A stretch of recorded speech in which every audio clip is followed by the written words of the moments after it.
გამარჯობა, მოგესალმებით ყველას. მე ვარ ბექა პატურაშვილი, ეს არის Redline-ი. დიდი მადლობა პირველ რიგში რომ მიყურებთ.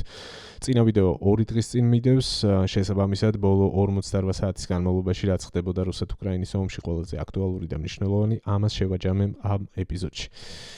მექნება საუბარი როგორც სამხედრო მიმართულებით, ასევე პოლიტიკურ თემებსაც შევეხები, რუსეთ-უკრაინის ომის კონტექსტში ცხადია. პატარა გადახვევას გავაკეთებ, ცოტა გამიჭირდა საქმეზე ფოკუსირება და გადმორთვა, გუშინდელი დღიდან გამომდინარე, ისევე როგორც ალბათ ბევრი თქვენგანი მეც ძალიან იმედგაცრუებული და გულგატეხილი ვარ იმის გამო, რომ ილია თოფურია სამწუხაროდ დამარცხდა UFC-ს თეთრი სახლის ივენტზე, სადაც ის მთავარ ბრძოლაში იყო ჯასტინ გეიჯისთან. ზოგადად MMA-ის დიდი გულშემატკივარი ვარ, არც ერთი ბრძოლა არ მაქვს ქართველი მებრძოლების გამოტოვებული, ყოველთვის გულშემატკივრობ მათ და განსაკუთრებით ხა ილია თოფურია, რომელსაც 18-0-ზე შეიძლებოდა ქონოდა დღეს და კიდევ ერთი დიდი სახელი და გვარი ჩაეწერა მის მიერ დამარცხებული ოპონენტების სიაში. სამწუხაროდ დამარცხდა, მოხდა ის რაც მოხდა. ძალიან დამთრგუნველი იყო ეს ამბავი, ღამის თენება, ნერვიულობა, შემდეგ ცოტა გამოვიძინე, მოვედი აზრზე, გავხსენი სოციალური ქსელები და ახალი დარტყმა მივიღე იმ სიგიჟის ფონზე, რასაც ალბათ ბევრი თქვენგანიც წააწყდა პრინციპში და უბრალოდ არ შემიძლია რომ ამას არ გამოვეხმაურო, ძალიან გავბრაზდი. საერთოდ ჩავლილი რომ არ არიან სპორტთან. არათუ თვითონ, მაყურებლებიც რომ არ არიან დარწმუნებული ვარ აქტიური, არც ეს თემა ექსპერო, რატომღაც ეგეთმა გაურკვეველმა ხალხმა საერთოდ რომ პირველად ნახე სახეზე არც მათი რაღაცა ანალიტიკური ვიდეოები შემხვედრია ადრე, არც რამე განხილვები, საერთოდ ამ სფეროსთან ახლოს რომ არ არიან, ეგეთი ხალხის რაღაცა პროფესორა სახეებით ვარაუდები და განხილვები შემხვდა, სიგიჟე სრული. კაი, განხილვას თავი დავანებოთ, ჯანდაბას ვიღაცისთვის კომპეტენტური იქნება, ვიღაცისთვის არ იქნება, მაგრამ მთელი კონსპირაციული თეორიები არის აგებული, რაზეც ყველაზე მეტად გავბრაზდი, რომელიც ეხება მაგალითად იმას, რომ თურმე ილია თოფურიამ შესაძლოა ეს შეხვედრა გაყიდა. ამაზე დიდი სიგიჟე კაი ხანია არ მომისმენია, წარმოუდგენლად შეურაცხმყოფელი არის სპორტსმენისთვის, რომელმაც ამდენამეს მიაღწია მართლა და ელემენტარული ლოგიკა არ არსებობს ამაში, სპორტულ რაღაც სულისკვეთებას რომ თავი დავანებოთ, მომგებიანიც არ იქნებოდა ეს ყველაფერი ხალხო ამ შემთხვევაში, იმიტომ რომ ილია თოფურია გაცილებით დიდ ფულს მიიღებდა და სამომავლოდ თუ მისი კარიერა მარცხის გარეშე გაგრძელდებოდა, გაცილებით მეტ კარს გახსნიდა ეს მისთვის, ვიდრე რაც არ უნდა თანხა აიღო ახლა ამ შემთხვევაში, მართლა სიგიჟეა, არ მესმის საერთოდ საიდან რა ლოგიკით მოაქვს ხალხს ეს რაღაცა თეორიები და რატომ მე გაავრცელებენ ამას. ერთადერთი ახსნა აქვს ამას ჩემთვის ცდილობენ ვიღაცა, გაურკვეველი ადამიანები რომ რაღაცით პოპულარულები გახდნენ და საკმარისია ვიღაცას რაღაცა ფეხი დაუწდეს, დამარცხდეს, რომ მერე ამაზე აჟიტირებულები წერენ ვიდეოებს, კომენტარებს და ასე შემდეგ, რის მიღწევას ცდილობენ, მართლა წარმოუდგენელი არის. სხვათა შორის სამართლიანობისთვის უნდა ვთქვა, რომ მარტო ქართველების მხრიდან კი არა, ბევრი უცხოელის ვიდეოს შემოხვდა ესენი, იმათ ხო გასაგებია რომ ვიღაცებს პოპულარობა სურთ, ცნობილი სახელი და გვარი, რაღაც პოპულარული მნიშვნელოვანი ამბავი და ამაზე რაღაც ვიდეოების ჩაწერა, შესაძლოა მაგათ რაღაცა სხვა გათვლა ქონდეთ, მაგრამ ქართველებისგან არის ეს წარმოუდგენლად მიუღებელი. თორე სხვამ რაც უნდა ისილაპარაკოს, ყველას თავისი ინტერესი აქვს, ვიღაცა სპორტსმენი გამოხტება და რაღაცა თიც გაიშვერს და დასცინებს, ვიღაცა არასპორტსმენი იმისთვის რომ პოპულარობა მოიპოვოს, მაგრამ საქართველოში ქართველებისგან ეგ ამბავი მიუღებელი არის. ეს არის ამაზე რაც მინდოდა მეთქვა.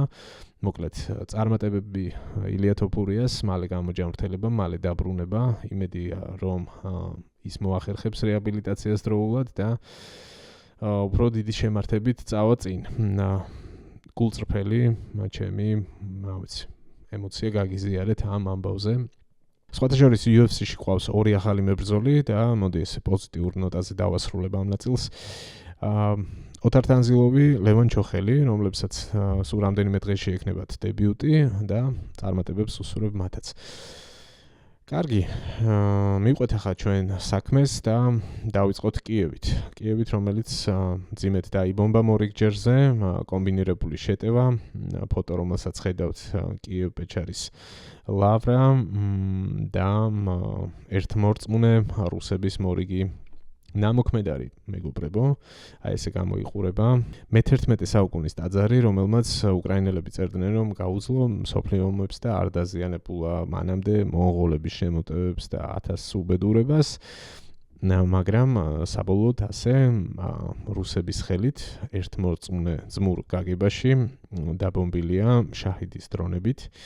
აი ესეთი ფოტო მასალა გვაქვს, არის ასევე კადრები, რომელიც დაზიანებას ასახავს. უკვე შეტევის შემდგომ გადაღებული შიდა ტერიტორია, მეხანძრე მაშველების მუშაობა, ძირითადად დაზიანება არის ამ მონასტრის ზედა ნაწილში, სახურავი და ერთია დრონებმა რაც დააზიანა და მეორეა კიდე რომ ამ ცეცხლის ქრობის პროცესში მოგეხსენებათ რომ როცა ეს წყლის ჭავლი მიდის მთლიანად ირეცხება მერე კედლები, ფრესკები ზიანდება და ასე შემდეგ.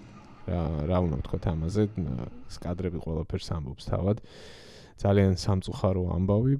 პირველი არ არის ეს მოგეხსენებათ, ათეულობით არის არამხოლოდ კულტურული მემკვიდრეობის ძეგლები, არამედ უშუალოდ ეკლესიები, მართლმადიდებლური ეკლესიები, რომლებიც ქვეყნის მთელ ტერიტორიაზე 2022 წლის 24 თებერვლის შემდეგ რუსებმა მიზანში ამოღებით დაბომბეს და წარმოუდგენელია აქ რაღაცა ყველა ჯერზე დამთხევა იყოს, ან კიდევ უარესი გადაბრალება ამ მეთოდს მიმართეს, ამ გზას მიმართეს ამჯერადაც რუსებმა ესეთი კამპანია წამოწიეს, რომ არა რუსებმა დაარტყეს და შაჰიდებით დაბომბეს. არამედ თითქოს ბალისტიკური რაკეტების წინააღმდეგ, როდესაც გამოიყენეს პატრიოტის სისტემები, ვადაგასული რაკეტა დაეცა თურმე კიევ-პეჩერის ლავრას და არა რუსული შაჰიდის დრონი. თუმცა, ეს ის ტყუილია, რომელსაც ძალიან მოკლე ფეხები აქვს და მალე ვლინდება, იმიტომ რომ შეუძლებელია, ხო, უბრალოდ დაათვალიერეს ადგილი და ამოღებული არის იქიდან მტკიცებულებები, მათ შორის შაჰიდის ნამსხვრევები უშუალოდ იმ ადგილებიდან, სადაც დაეცა. ამაზე საუბრობენ სწორედ ამ ეთერში. უკრაინის საჰაერო ძალების სპიკერმა ოფიციალურად დაადასტურა, რომ ეს იყო დარტყმა შაჰიდებით და შესაბამისი მტკიცებულებებიც არსებობს იმის ბრალდების, რუსული ბრალდების წინააღმდეგ, რომ თითქოს იქ რაღაც საჰაერო თავდაცვის სისტემების შეცდომას მოყვა თურმე ეს ამბავი. ვოლოდიმირ ზელენსკი მთავრობის წევრებთან ერთად იყო უშუალოდ ადგილზე, გაეცნენ სურათს, ნახეს ეს ზიანი, რომელიც ამ ისტორიულ ძეგლს იუნესკოს მიერ დაცულ ძეგლს მიადგა. სასულიერო პირები, როგორც ხედავთ, უშუალოდ სახურავიც დაათვალიერეს ზელენსკიმ და მისი გუნდის წევრებმა.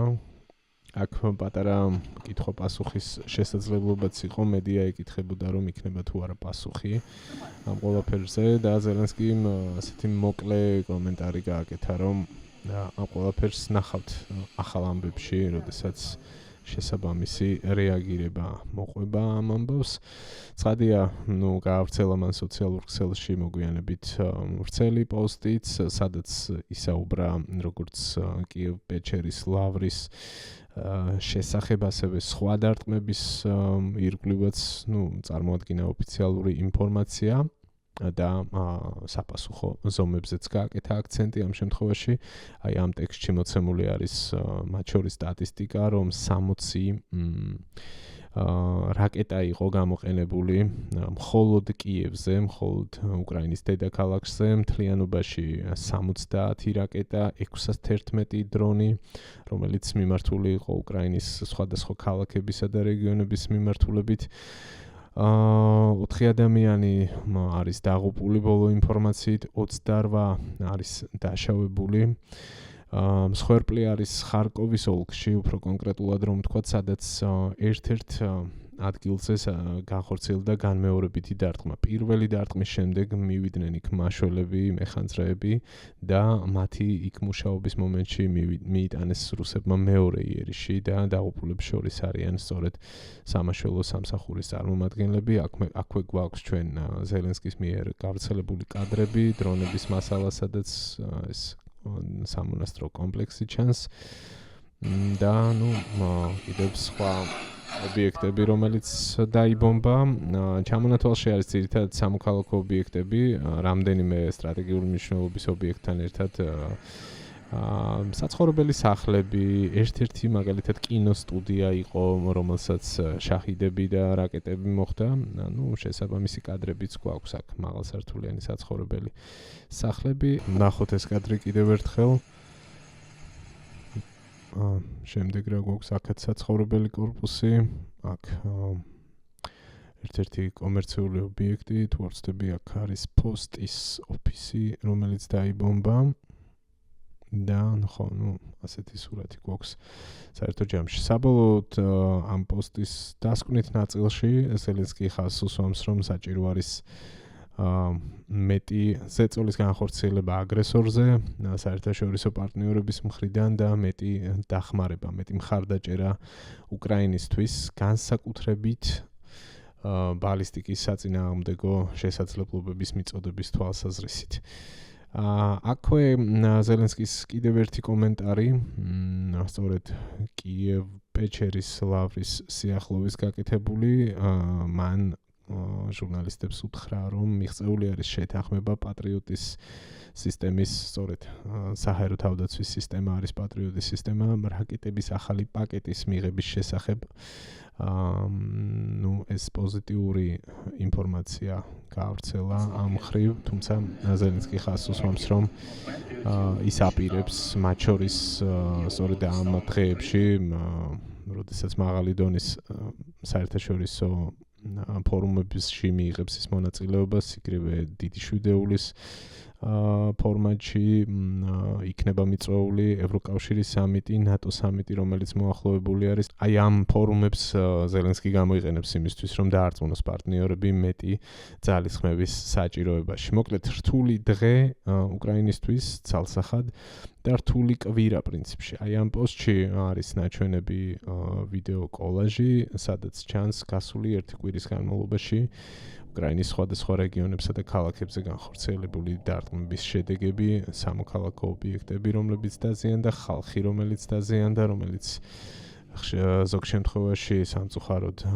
ემსხვერპლა კიდევაც ამ გაუთავებელ დარტყმებს, რომელსაც რუსეთი ახორციელებს ერთადერთი მიზნით, რომ გატეხოს უკრაინელი ხალხი, განახორციელოს გაზარდოს პოლიტიკური წნეხი უკრაინის ხელისუფლებაზე იმისთვის, რომ საბოლოოდ მიიღოს ფრონტის ხაზზე დათმობები დონეცკის ოლქიდან ჯარების უკან გაყვანა, ის რასაც ბრძოლით ვერ ახერხებს რუსეთის საოკუპაციო არმია და ამაზე ოდნავ მოგვიანებით კიდევ უფრო მეც გეტყვით. მანამდე ძალიან საინტერესო სიახლე წამოგვეწია ამასობაში, რომ Tu-22M3-ის ტიპის სტრატეგიული ბომბდამშენი ჩამოვარდა.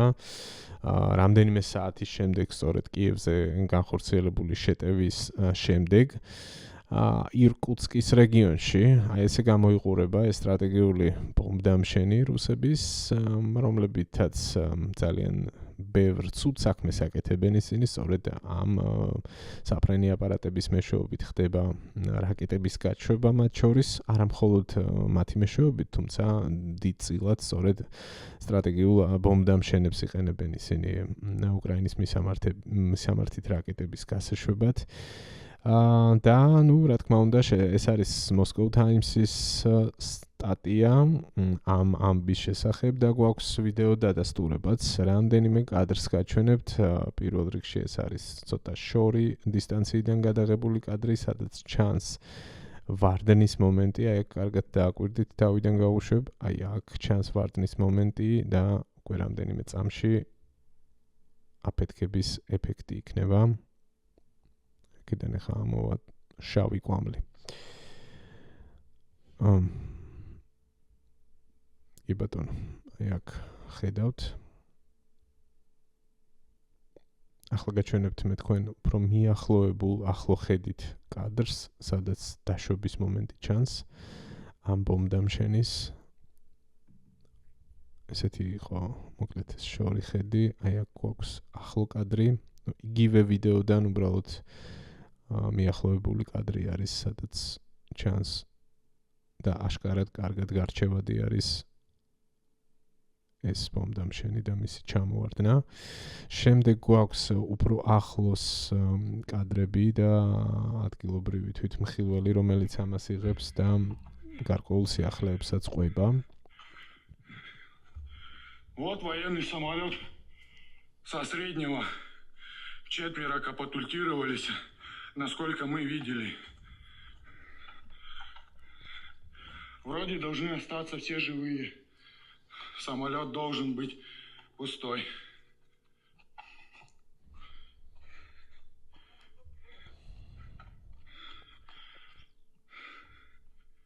ხო, ეს არის უშუალოდ კატასტროფის ადგილი, როგორც მოისმინეთ. ასეთ რამეს ამბობს, რომ ჩვენ რაც დავინახეთ 4 ეკიპაჟის 4 წევრმა კატაპულტირება მოასწრო და პარაშუტებით დაეშნენ ისინი. მოგვიანებით რუსეთის თავდაცვის სამინისტრომ დაადასტურა ეს ამბავი და ასევე მათი ვერსიით პილოტები არიან უსაფრთხოდ. მოკლედ გადავერთოთ ახლა თანდათან უკვე საპასუხო დარტყმებზე რუსეთის აგრესიის წინააღმდეგ მიმდინარე კამპანიაზე, ეგრეთ წოდებულ შორი მოქმედების უკრაინულ სანქციებზე. ერთ-ერთი დიდი ამბავი ბოლო 48 საათის განმავლობაში ეს არის იაროსლავლის მორიგი სტრატეგიული ენერგოობიექტის დაბომბვა. ეს არის ნავთობ გადამამუშავებელი ქარხანა, რომელიც ძალიან ეფექტურად იწვოდა ამ შეტევების შედეგად. ეს არის ერთი დღის წინანდელი მასალა. ლიუტის ტიპის დრონების დაშვება. აი ამ მომენტში სწორედ ერთ-ერთი ფრენა ჩანს, ერთ-ერთი ბოლო სავარაუდოდ, მანამდე კი როგორც ხედავთ ბარაქიანად არის უკვე დაბომბილი ეს ენერგოობიექტი და უზარმაზარი ცეცხლი და ყვამლი ამ ტერიტორიაზე. ამ შემთხვევაშიც ამ მასალით თუ ვიმსჯელებთ, მხოლოდ კალაშნიკოვით შეიარაღებული რუსი პოლიციელები თუ სამხედროები ცდილობდნენ, რომ როგორღაც ეს საფრთხე გაენეიტრალებინათ, მაგრამ ეს საკმარისი არ აღმოჩნდა ცხადია. აქ ვერ ვხედავთ ჩვენ საჰაერო თავდაცვის სისტემების მუშაობას. ძირითად შემთხვევებში რუსეთის დიდ ტერიტორიაზე გაშლილი ეს ენერგოობიექტები, ნავთობ გადამამუშავებელი ქარხნები, თუ საცავები, თუ რეზერვუარები და ასე შემდეგ არის მოწყვლადი. იქიდან გამომდინარე, რომ არ აქვთ უბრალოდ საკმარისი საჰაერო თავდაცვის სისტემები, მართალია კერძო სექტორი პუტინს ეხვეწება, რომ მოგვეცით და ჩვენ თვითონ გამოვიყენებთო, მაგრამ ფაქტია, რომ ეს ნავთობ ობიექტები დაუცველია. ეს კიდევ არის იგივე ნავთობ ობიექტი, უბრალოდ სხვა რაკურსით მოსახლეობის მიერ გადაღებული კადრებია აქაც ლიუტის დაშვება.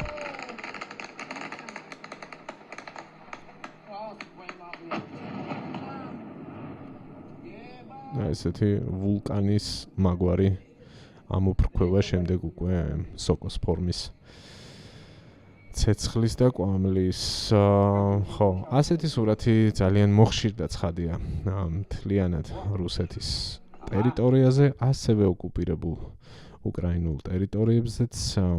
ამ შემთხვევაშიც კიდევ რამდენიმე კადრს გაჩვენებთ. ესაც იგივე ობიექტია, სხვა რაკურსიდან გადაღებული კადრები, ეს საინტერესო ფოტო არის.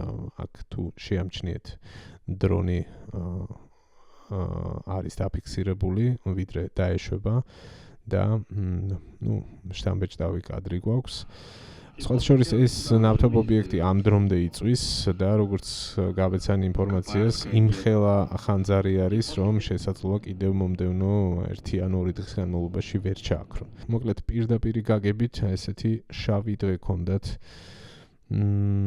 მათ, ვინც ფულს შეულობს რუსეთის ომის ბიუჯეტისთვის და აფინანსებს კრემლის რეჟიმის აი ამ აგრესიას უკვე მეხუთე წელია. აქ რუკა მაქვს გახსნილი, ეს არის სწორედ ეს ნავთობ ობიექტი, რომელიც დაიბომბა. სხვათა შორის ამ სატელიტურ ფოტოზე თუ დავაკვირდებით, ჩანს მანამდე მიყენებული დარტყმების დაზიანებები საკმაოდ დიდი კომპლექსი არის, როგორც ხედავთ, უამრავი რეზერვუარი, საწარმო ხაზი და ასე შემდეგ გადამამუშავებელი კომპლექსია მთელი თავისი რეზერვუარებით. მოკლედ ბევრია აქ კიდევ ჯერ მთელი ეს რეზერვუარი და სისტემა დასაბომბი, შესაბამისად არ უნდა გამოვრიცხოთ, რომ კიდევ ესტუმრებიან აქ უკრაინული დრონები. მანამდეც არაერთხელ ყოფილა, ხო, ეს მინდოდა მეჩვენებინა სად არის დაახლოებით, ეს არის იაროსლავლი და ნახეთ რამხელა მანძილით არის დაშორებული ეს ტერიტორია უკრაინის საზღვრიდან. აქ არის უკრაინა და 900 კილომეტრის მანძილზე იქნა ეს კონკრეტული იერიში მიტანილი. გადავიდეთ ახლა შემდეგ ამბავზე. ეს ეხება უკვე პალკინოს ნავთობგადამამუშავებელ ობიექტს, რომლის სატელიტური ფოტო გვაქვს რადიო თავისუფლების მიერ გავრცელებული. აი ესე გამოიყურებოდა ეს კონკრეტული ობიექტი დარტყმის შემდეგ ამ სატელიტურ ფოტოზე წითელი მონიშნა აღნიშნავს სწორედ ამ ცეცხლს და ხანძარს. ესაც ვნახოთ სად არის რუკაზე.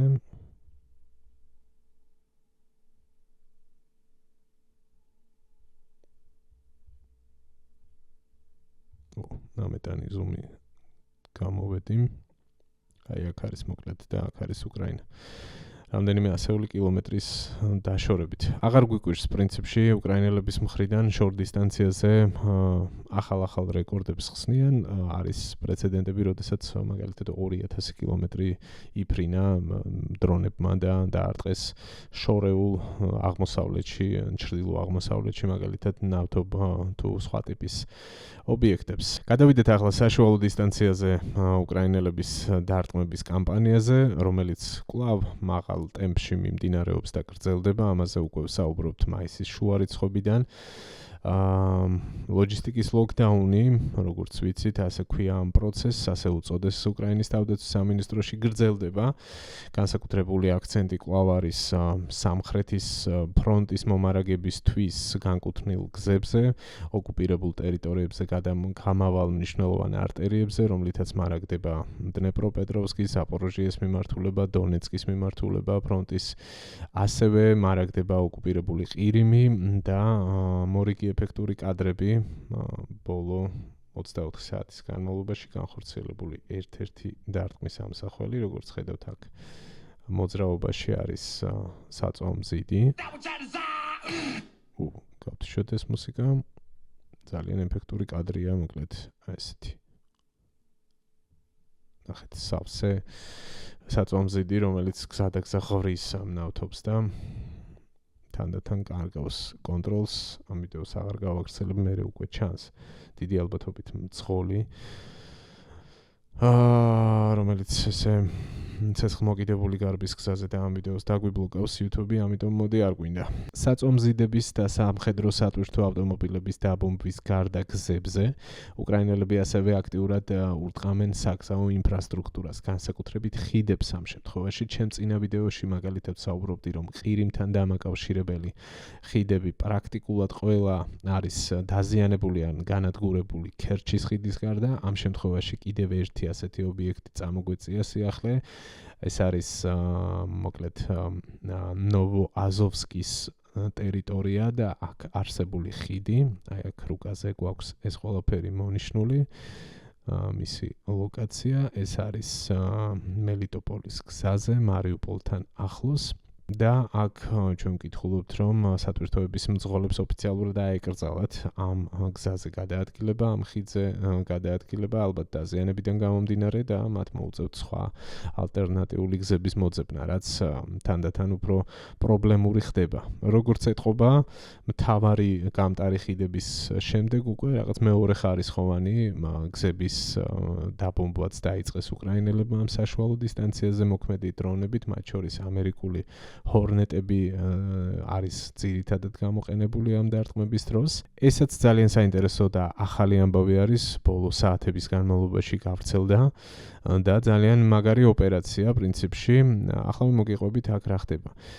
ეს არის დარტყმა რუსული ელექტრონული ბრძოლის სისტემებზე, რომლებიც, როგორც ჩანს, ოკუპანტებმა განალაგეს ბერდიანსკი-მელიტოპოლის მარშრუტზე, ამ გზაზე, გზის სიახლოვეს, სწორედ იმისთვის, რომ ამ ელექტრონული ბრძოლის სისტემებით ჩაეხშოთ სიგნალები უკრაინული დრონებისთვის, საშუალო დისტანციაზე მოქმედი დრონებისთვის, რომლებიც მათ მომარაგების ჯაჭვებს ბომბავს. გათვლა იყო, რომ აი ამ აპარატებს, როგორც ვკითხულობთ ამ ინფორმაციაში, უნდა ჩაეხშო Starlink-ის მიმღებების სისტემები, რომლებიც ამ დრონებზე არის დამონტაჟებული, თუმცა ეს გათვლა აბსოლუტურად 100%-ით ჩავარდა.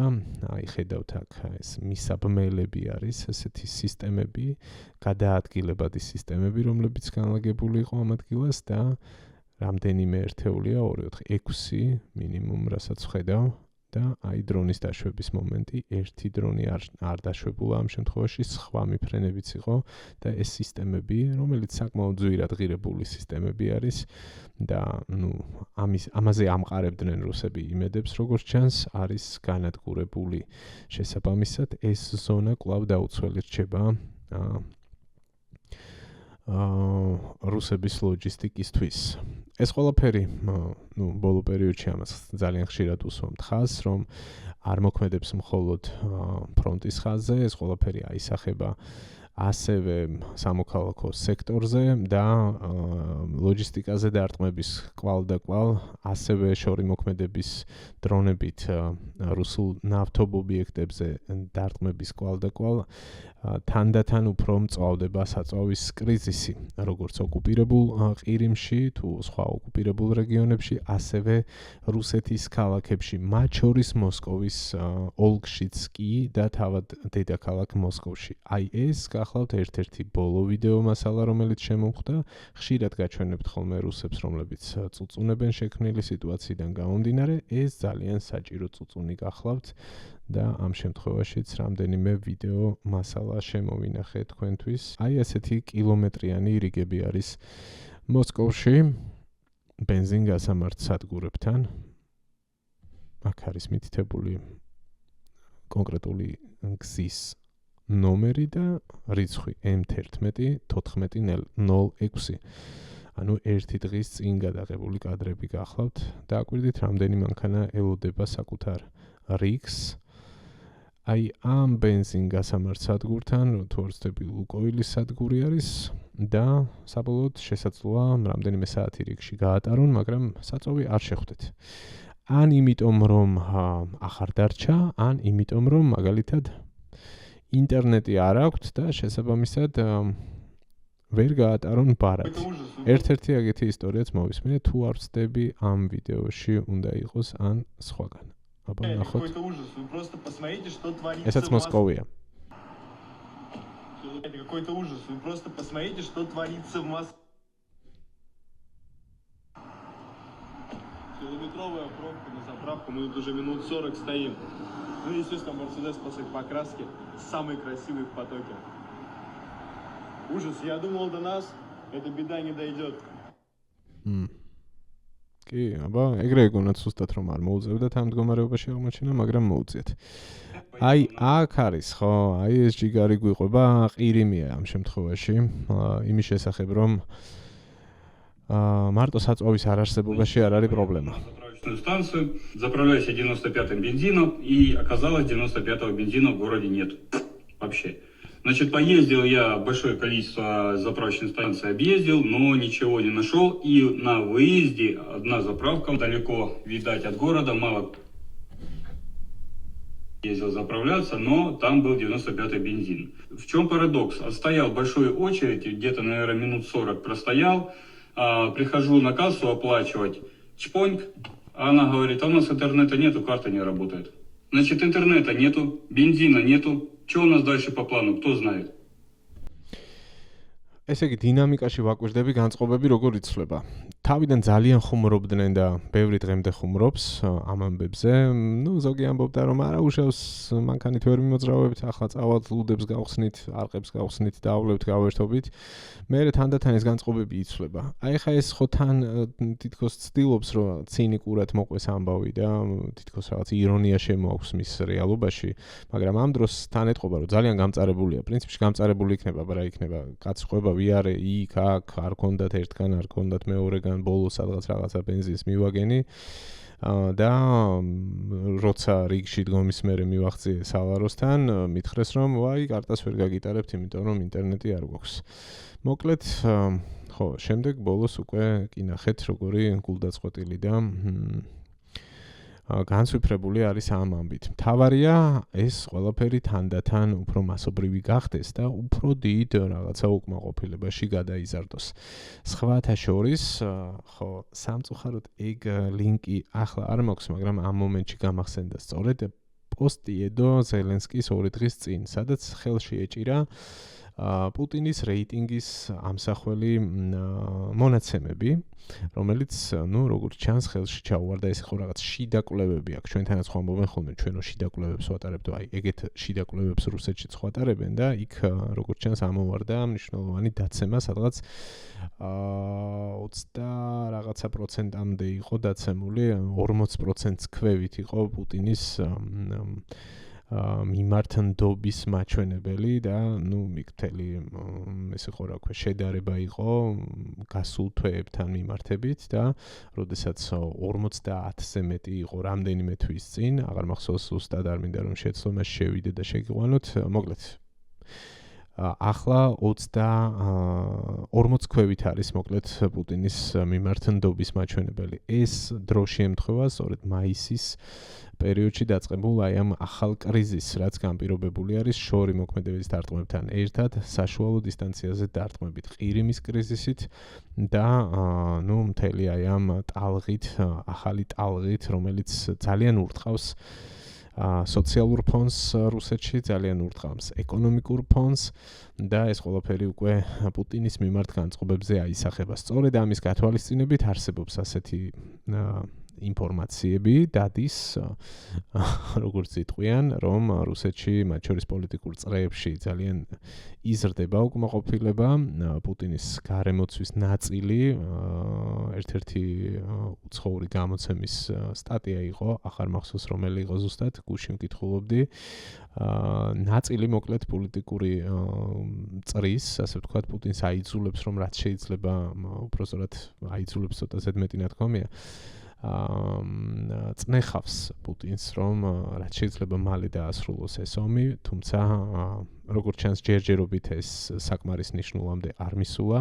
პუტინის ჯერჯერობით კვლავ არაპირებს ომის გაჩერებას და წარმატების იმედი აქვს ფრონტის ხაზზე, მაგრამ თავად ფრონტის ხაზიც არ გამოიყურება ისე, როგორც ამას პუტინი გეგმავდა. აი ეს ამ შემთხვევაში არის ერთ-ერთი ფრანგი ღია წყაროების მიმომხილველის კლემენტ მოლინის მიერ შემოთავაზებული რუკა, რომელიც ასახავს ფრონტის ხაზზე არსებულ სურათს, უფრო კონკრეტულად რომ ვთქვათ, ზაპოროჟიე დნეპროპეტროვსკის მიმართულებაზე. ეს არის ჰულაეპოლეს მიმართულება, ერთ-ერთი პატარა დასახლების, რომელიც ბოლო რამდენიმე თვის განმავლობაში როგორღაც დაიკავეს რუსებმა და აქ ხედავთ თქვენ წითელ ისრებს და ლურჯ ისრებს. წითელი ისრები აღნიშნავს რუსი ოკუპანტების შეტევების მიმართულებას, ლურჯი კი პირიქით უკრაინელების კონტრშეტევის მიმართულებას და როგორც ხედავთ, აქ ლურჯი ისრები კონკრეტულად სამხრეთის მიმართულებით აშკარად ჭარბობს და სულ უფრო და უფრო მეტი ცნობები მოდის იმის შესახებ, რომ უკრაინელები მეტ ტერიტორიებს ათავისუფლებენ აქ. ჰულაეპოლეს მიმართულებაზე ცოტათი მეტად აქტიურობენ რუსები, მაგრამ აქ ჩრდილოეთით, ჩრდილო-აღმოსავლეთით, როგორც ხედავთ, საკმაოდ დიდი მიღწევები ჩანს ამ მიმოხილვის მიხედვით ყოველ შემთხვევაში უკრაინელების მიერ. ეს პროცესი პრინციპში დიდი ხანი არის დაწყებულია და თანდათან ფართოვდება როგორც ჩანს. ეს უკვე თავად რუსების მიერ შედგენილი რუკა არის, რომლებიც აღწერენ დონეცკის სამხრეთით დნეპროპეტროვსკის მიმართულებაზე ფრონტზე არსებულ სურათს, სადაც ასევე მათ მიერვე დასტურდება უკრაინელების შეტევები. აქ მონიშნული არის კონკრეტული ფოტო დადასტურებით ლოკაციები, როგორც ხედავთ, 1, 2, 3, 4, აი ეს ყველა მათგანი მთელ ამ ზონაში აღნიშნავს სწორედ უკრაინელების შეტევებს, რომლებიც იდენტიფიცირებული იყო და საუბარია იმაზე ამ ინფორმაციაში, რომ სადღაც 200 კილომეტრის, 200 კვადრატული კილომეტრის გათავისუფლება ბოლო პერიოდის განმავლობაში რამდენიმე თვეზე არის საუბარი მოახერხეს აქ დნეპროპეტროვსკის მიმართულებაზე უკრაინელებმა.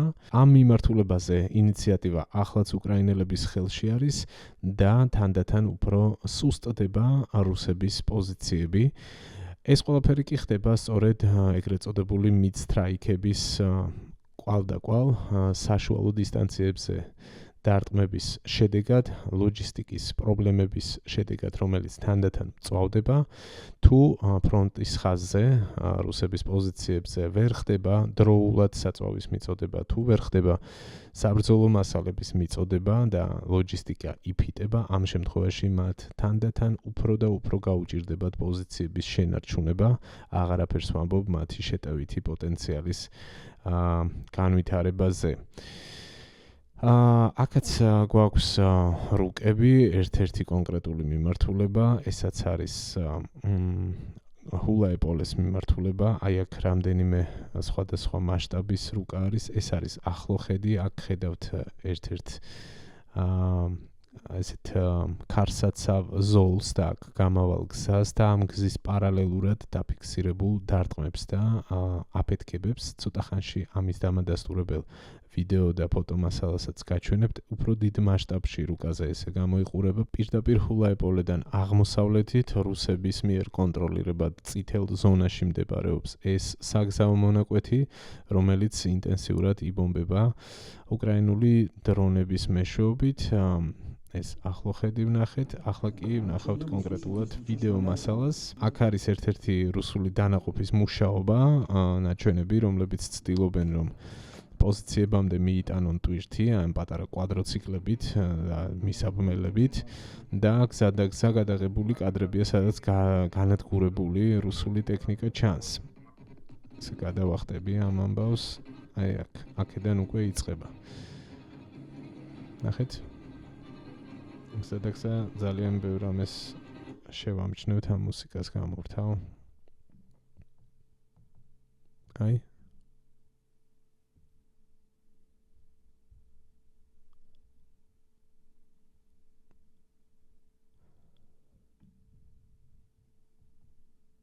იქით ბუხანკა იყო გზიდან გადაგდებული.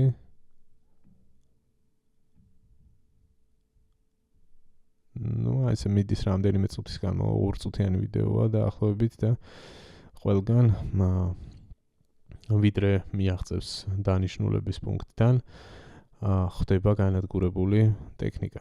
აი ამ პოსტში ზედმიწევნით არის კოორდინატებით მოცემული, ხედავთ ხო? კოორდინატებით არის მოცემული, სად რა არის განადგურებული. ზოგ შემთხვევაში პიკაპი, ზოგ შემთხვევაში BMW, ზოგ შემთხვევაში რაღაც ნივა და ასე და ასე შემდეგ. აქ არის მთელი ჩამონათვალი. მხოლოდ ერთ პატარა მონაკვეთზე, რომელიც გაჩვენეთ რუკას. ძალიან უჭირთ მომარაგებაში რუსებს, მათთვის ძალიან შეიცვალა ამ შემთხვევაში სურათი იმის გათვალისწინებით, რომ თუ მანამდე 20 კილომეტრის სიღრმეში თქვათ უსაფრთხოდ გრძნობდნენ შეხების წერტილიდან თავს, ამ შემთხვევაში ეს სიღრმე უფრო და უფრო იზრდება, საშუალოდ აღიქმება, რომ ნაცრისფერი ზონა არის უკვე 50 კილომეტრი, თუმცა უფრო მეტ დისტანციაზეც ხდება სამიზნეების განადგურება. აღარაფერს ვამბობ დიდ სატვირთოებზე, როგორც ხედავთ, პატარა კვადროციკლებით და პატარა მისაბმელებითაც კი ძალიან უჭირთ მათ ტვირთის ერთი ადგილიდან მეორე ადგილამდე თუნდაც პატარა მონაკვეთზე მიტანა. სწორედ ეს არის მიზეზი იმისა, რატომაც ვერ ახორციელებს რუსეთის არმია მნიშვნელოვან გარღვევებს, ფრონტის ხაზი ფაქტობრივად ვერ იწვრის. არ ქვია იმას რაღაცა წინსვლა, რასაც პერიოდულად სხვადასხვა მიმართულებით რუსეთის არმია გვთავაზობს. ხო, ესაც ერთ-ერთი რუსული წყარო არის რიბარი, რომელსაც ხშირად ვახსენებ ხოლმე და მათი ანალიტიკური რუკებიც ხშირად მიჩვენებია თქვენთვის, ვინც ხშირად თვალს მადევნებთ.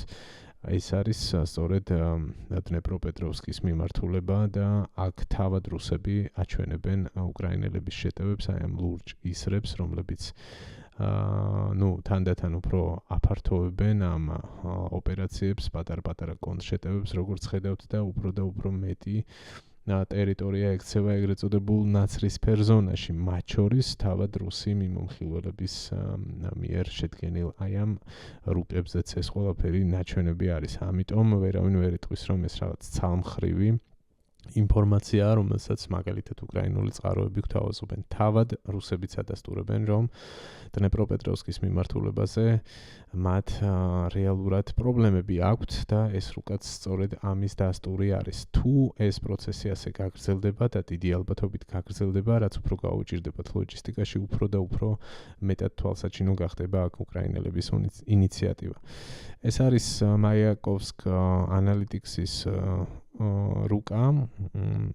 ეს არის მუდმივად განახლებადი მონიშნები და მოდით ახლა ცოტა უფრო გასაგები რომ გახდეს რა ტერიტორიაზე არის საუბარი, უფრო კარგად გაჩვენებთ. ეს არის სამხრეთის მიმართულება, ეს არის აღმოსავლეთის მიმართულება.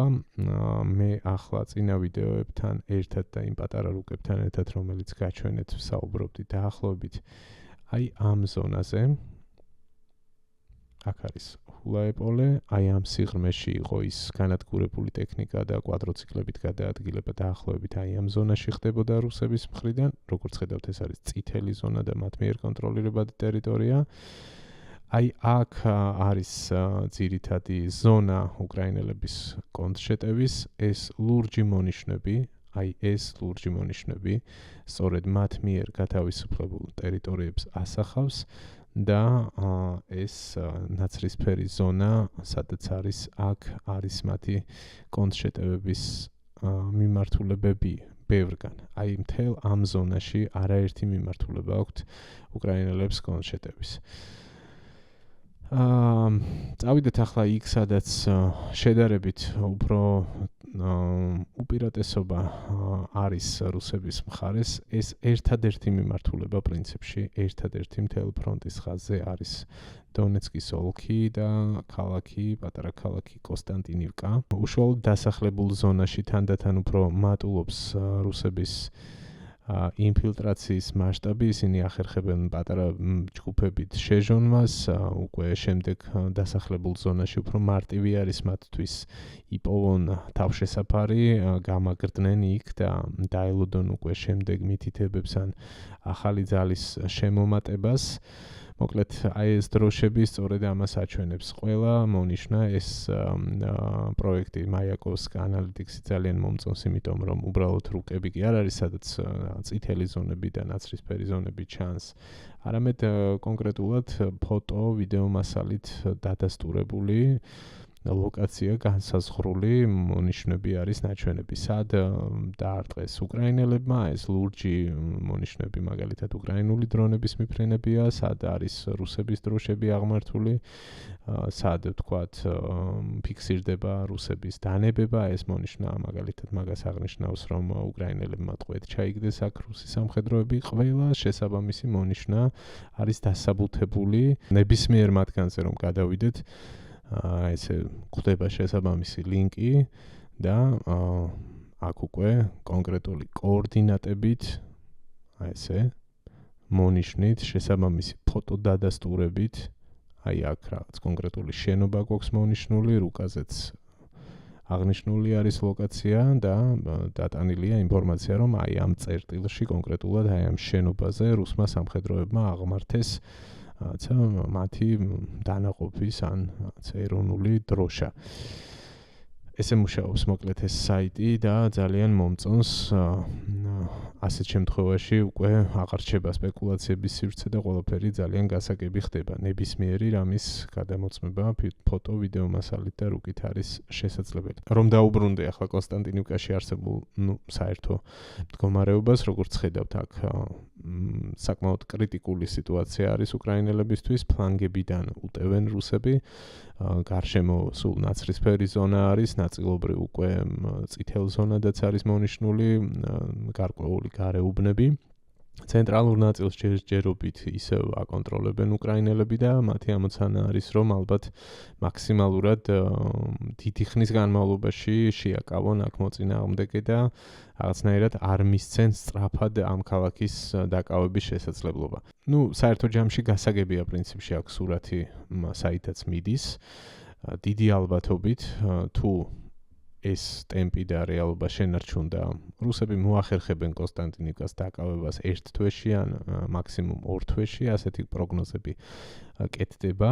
თუმცა უკრაინელების ამოცანა არის, რომ ეს ყველაფერი მაქსიმალურად ძვირი დაუჯდეს რუსეთის არმიას, დაუჯდეს დიდი დანაკარგები, როგორც ცოცხალი ძალის, ასევე ტექნიკური თვალსაზრისით.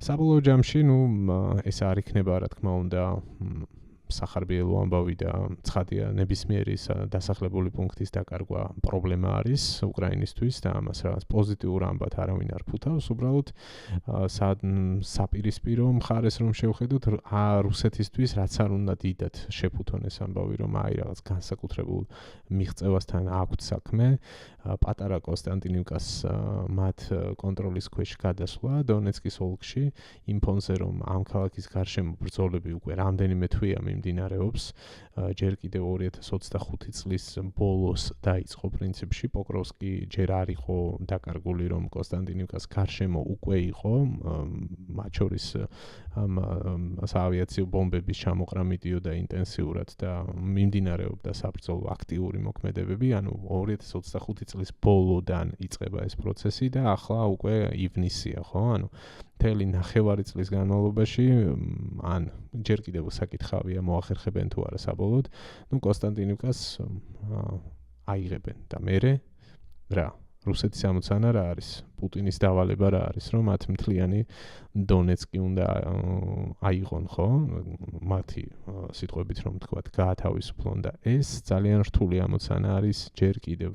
სხვათა შორის ლიმანის მიმართულებაზე იყო გარკვეულად მოლოდინი, რომ რუსები შეძლებდნენ უკვე ამ დრომდე უშუალოდ დასახლებულ პუნქტამდე მიღწევასაც კი, ასეთი პროგნოზები კეთდებოდა გაზაფხულის დასაწყისში, თავად უკრაინელები უშვებდნენ ამ შესაძლებლობას, მაგრამ ამ შემთხვევაშიც ვერ მისდის რუსეთის არმიას საქმე ისე, როგორც ისინი გეგმავდნენ. აქ საინტერესო პროცესი არის ლიმანის ჩრდილოეთ მიმართულებით.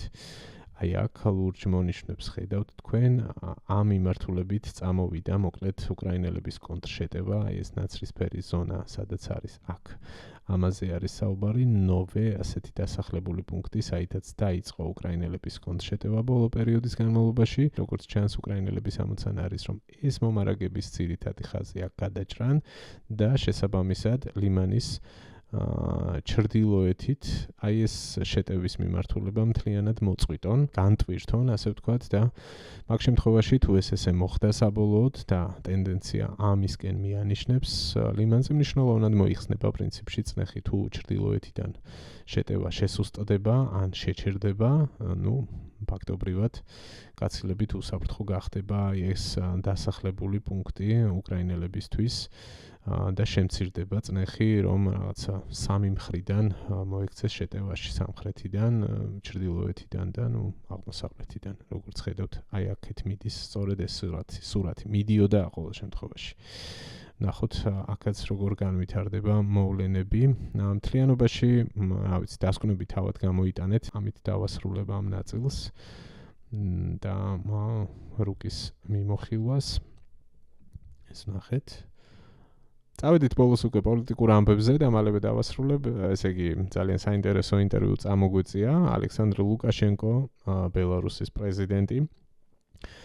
რომელიც ტონს იცვლის. ძალიან მოულოდნელი პრინციპში ახალი პოზიცია ლუკაშენკოს მხრიდან, რომელიც ეხება უკრაინასთან პოტენციურ დაპირისპირებას და ამ შემთხვევაში ბელორუსისთვის არსებულ საფრთხეებს და რისკებს, რომელიც როგორც ჩანს მას შემდეგ რაც მადიარი დაემუქრა უკრაინის უპილოტო სისტემების ძალების მეთაური რობერტ მადიარი, მან თქვა, რომ ჩვენ საჭიროების შემთხვევაში ფურცელზე უკვე კალმით ფანქრით მაქვს, უბრალოდ ფანქრით მაქვს დაახლოებით 500 მნიშვნელოვანი სამიზნე, რომელსაც პოტენციურად აგრესიის შემთხვევაში საპასუხოდ დავარტყავთ ჩვენ ბელარუსის ტერიტორიაზეო.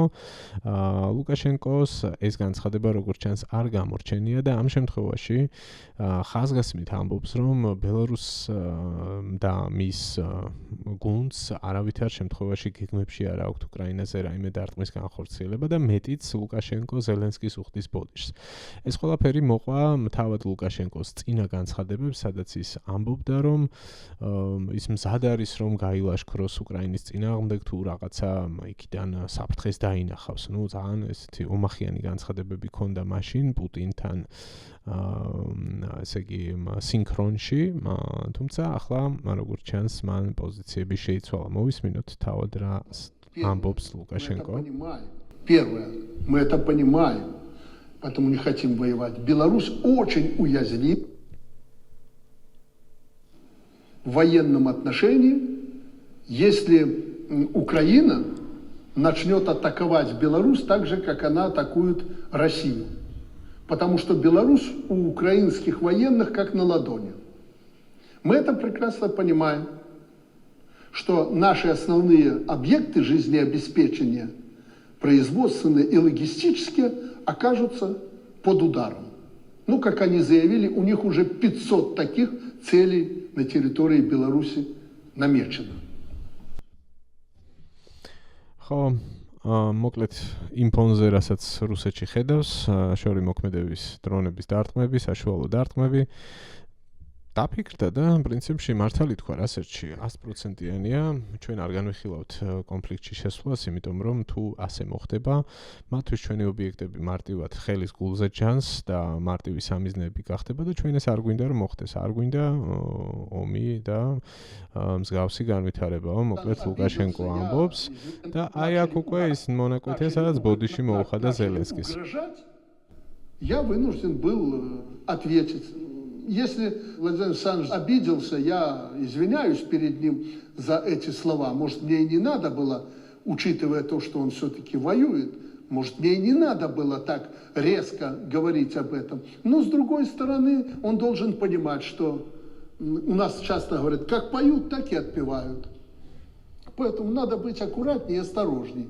Тем более он прекрасно понимает, еще раз подчеркиваю, что со стороны Беларуси и особенно с моей стороны каких-то военных действий ждать не стоит.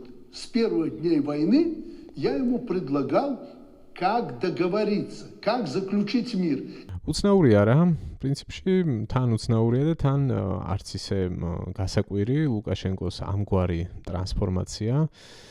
ძალიან ხელის გულზე არის ყველაფერი, პუტინის გავლენების უსტდება, პუტინის რეჟიმის რეიტინგი ეცემა, მისი თავად რუსეთის მოქალაქეებს არ ჯერათ, თავად რუსული ბიზნესი არ გრძნობს თავს დაცულად, სტრატეგიული ობიექტები ყოველდღიურად იბომბება, გზები დაუსველია, ყირიმი ბლოკირებულია, ხალხი გარეთ ვერ გამოდის, შიგნით ვერ შედის, ბენზინს ვერ ასხავენ ელემენტარულად რომ გადაადგილდეს, აეროპორტში რიგები ხანსად უამრავი თავსატეხი აქვთ რუსებს და საკუთარი უსაფრთხოების დაცვის საკითხი უდგათ ამ წუთას და ახლა რამე რომ ბელარუსის ტერიტორიაზე მოხდეს და ახლა ლუკაშენკომ ბევრი ფეხები რომ აბაკუნოს და შემთხვევით რომ რაღაცა რისკის ქვეშ დადგეს ალბათ ხდება ეს კაცი თანდათან მოუწიათ ამის გააზრება რომ რუსეთი მათ დასახმარებლად არათუ არაფერს, არამედ ვერაფერსაც ვერ გააკეთებს პრაქტიკული თვალსაზრისით, თავისი პრობლემები აქვთ, ამიტომ უწევს უკვე ასეთი პრევენციული განცხადებების გაკეთება, რომ არა ძმებო, მე ომი არ მინდა თქვენთან, მე თქვენი საწინააღმდეგო არაფერი მაქვს, პირიქით, მე ყოველთვის იმას ვიძახდი, რომ მოდით დავждეთ, დაველაპარაკოთ და რაღაცა მშვიდობას მივაღწიოთ. აი ასეთი პოზიცია გვაჩვენა დღეს აი ამ ინტერვიუში ლუკაშენკომ, რაც ძალიან სიმბოლური და საგულისხმო არის. ვიდრე რუსეთის შიგნით ღიად გამოჩნდებიან პირველი მერცხლები, ვინც პირდაპირ დაუპირისპირდებიან ამ ეგრეთ წოდებული სპეციალური სამხედრო ოპერაციის მიმდინარეობას, ამ მთელი რიგი ეკონომიკური თუ საფრთხოების პრობლემების თუ სოციალური პრობლემების კვალდაკვალ, ჯერ პერიფერიებიდან, ასე სატელიტებიდან იწყება ამ შემთხვევაში რუსეთის ერთ-ერთი მთავარი მოკავშირე ლუკაშენკო, აგერ ბატონი განსხვავებულად აჭიკჭიკდა. ძალიან საინტერესოა რა განვითარება მოყვება ამ ამბავს. და ბოლოს ვიდრე დავასრულებ, ძალიან საინტერესო განცხადება და ახალი პრინციპში ჩვენთვის საგულისხმო. ზელენსკი წერს ასეთ რამეს და ამბობს პრინციპში, რომელსაც მოგასმენინებთ, რომ სწორედ ახლა დღეს გაიხსნა პირველი კლასტერი, ეგრეთ წოდებული პირველი კლასტერი მოლაპარაკებების. აი იმ მოლაპარაკებების, რომელშიც საქართველოც უნდა იყოს ჩართული, აი ამ ტრიოს ფორმატში, ასე ვთქვათ, საქართველო, მოლდოვა და უკრაინა, კანდიდატი ქვეყნები ევროკავშირში ინტეგრაციისკენ მიმავალ გზაზე მოლაპარაკებების გახსნა, რომელიც ბოლო 2 წელია ჩვენ ქვეყანაში ძალიან მძიმე პროცესების მთავარი თემა გახლავთ. ეს ნაბიჯები უკვე გადაიდგა მოლდოვის და უკრაინის შემთხვევაში. ამაზე გვაუწყებს სწორედ უკრაინის პრეზიდენტი და საუბრობს იმაზე, რომ ამ პროცესის გაგრძელება აჩვენებს იმას, რომ ევროპის პროგრესი არავითარ შემთხვევაში არ უნდა შეჩერდეს და ძალიან ბევრს მუშაობთ იმისთვის, რომ ეს პროცესი სწრაფად და წარმატებულად წარიმართოს. ეგ არის მთავარი სათქმელი, მოვისმინოთ ზელენსკის ეს განცხადება, სადაც ძალიან გულდასაწყვეტია, რომ არ არის ნახსენები საქართველოს, საუბარია მხოლოდ უკრაინაზე და მოლდოვაზე, რომლებიც თავის საქმეს აკეთებენ ჩვენგან განსხვავებით. ჩვენ კი ვართ იმ რაღაცა მითების რეალობაში, რომ თურმე deep state-ი გვებრძვის, ომში ჩათრევას ცდილობენ და ასე შემდეგ და ასე შემდეგ. What is happening today, the opening of the first cluster in the accession negotiations for Ukraine and Moldova, sends a clear message that Europe's progress cannot be stopped. We have worked hard to reach this moment.